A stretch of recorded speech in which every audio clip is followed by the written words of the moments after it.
It has been quite a while since I last drove an F-150, and I have driven a couple of them.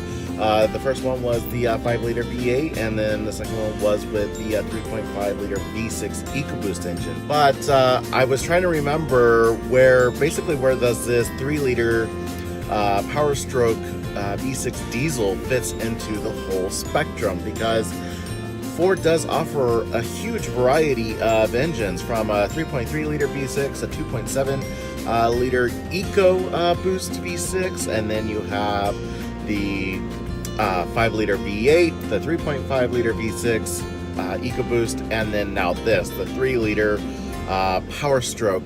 And I really must admit, the Power Stroke diesel kind of fits into an odd notch. So I had to look up some numbers before getting into it.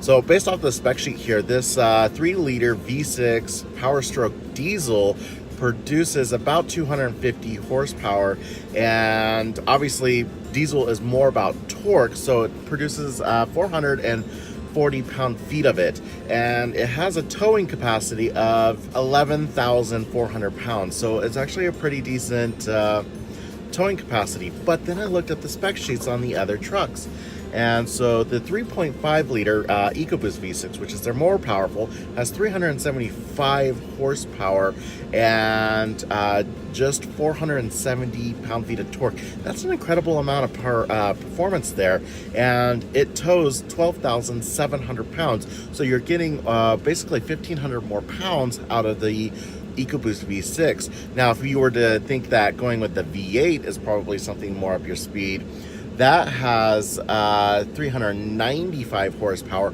and only 400 pound-feet of torque. So it's a little less torque than this, and it tows only 10,400 pounds. So it's the the Power Stroke diesel definitely fits in the middle between those two engines, but there's only about a 2,000 pound difference between those two engines. So this Power Stroke definitely fits kind of oddly between those. So it's kind of like you have to make a decision, like 12,000 pounds is a little too much, but 10,000 pounds is too small. I need something right in the middle, and that's where this Power Stroke fits in, I guess. Now, I was kind of looking forward to today taking this out to go kayaking and do a little bit of activity, since my friend, who I thought he said he needed his car towed down to southern Arizona, when I hit him up saying like, hey, let's go tow your car to get retuned, he said, heck no, I don't have my car retuned in summer, so what do I know? But anyways, the only thing I was gonna haul was my kayak, but I just found out that it's Pride weekend up in Flagstaff, so it turns out I'm actually gonna head up there, which is actually going to help me kill two birds with one stone. So it's about 2 hours outside of Phoenix, and it's going to help me do my mileage run at the same time, which is about 250 miles round trip. The only thing is I don't like doing that kind of run, because going to Flagstaff is full of hills and mountains and ways to kind of help ruin the MPGs on this thing. So we'll see how it does with all the hills, but I mean, it'll do well, that's for sure, as far as climbing them. But MPGs, on the other hand, who knows? So I am beginning my ascent to Flagstaff, and you see that Cadillac up there? That's my friend Ryan and Chris. They're in the new CTS from Cadillac, but we're about the F-150, and as you see, we've only done about less than 100 miles, and we've been averaging 17 miles to the gallon. So I've reset it, and hopefully our 200-mile trip to Flagstaff will be a lot more efficient. Whew. So it's almost 4 o'clock in the morning.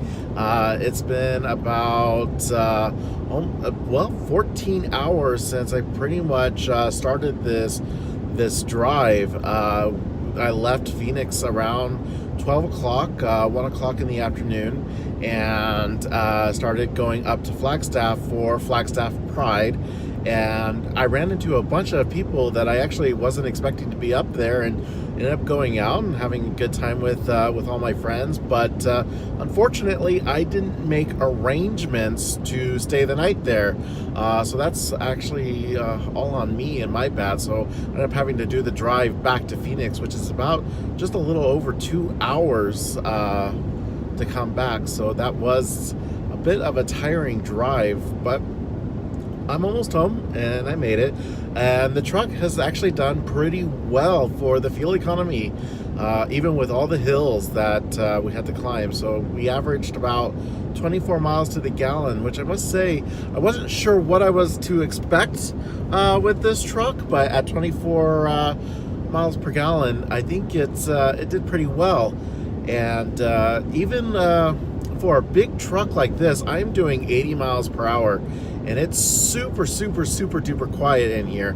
I can't believe how quiet it really is. And even though the road has been freshly paved here, it rides incredibly well. It's very impressive the way it rides. And that in 10 miles, take exit 204 toward Bethany Home Road. Thank you. So I'm out here at a lake called Bartlett Lake. It's kind of about 30 miles outside of Phoenix. It's so pretty out here. Love this area, but right now the lake is really low, kind of natural for our summer months, but usually the water is about where I'm standing, so it can get pretty high. To wrap up the F-150, it kind of fits into a weird niche between the 5-liter V8 and the 3.5-liter EcoBoost, because the 5-liter tows about 10,000 pounds, the EcoBoost tows about 13,000 pounds. So the diesel is kind of in this weird place that, in my professional opinion, I think that if you're going to have anything less than 8,000 pounds to tow, this is probably going to be more your best bet to go with. It's got sufficient performance, and it'll get you where you need to go without hesitation. But anything more than 8,000 pounds, you're probably going to want to look at the 3.5-liter EcoBoost if you really want the confidence in towing. Otherwise, love this truck. It's been a lot of fun. Really enjoyed it and enjoyed photographing it. So it's been a good time. If you like what you're seeing, please definitely subscribe. If you have any comments or questions or need me to change something or maybe just shut up, definitely let me know. This is all new to me, starting these video blogs. Otherwise, if you want a full write-up and to see all the photos, definitely feel free to visit my website. The link is down in the description. Thank you so much.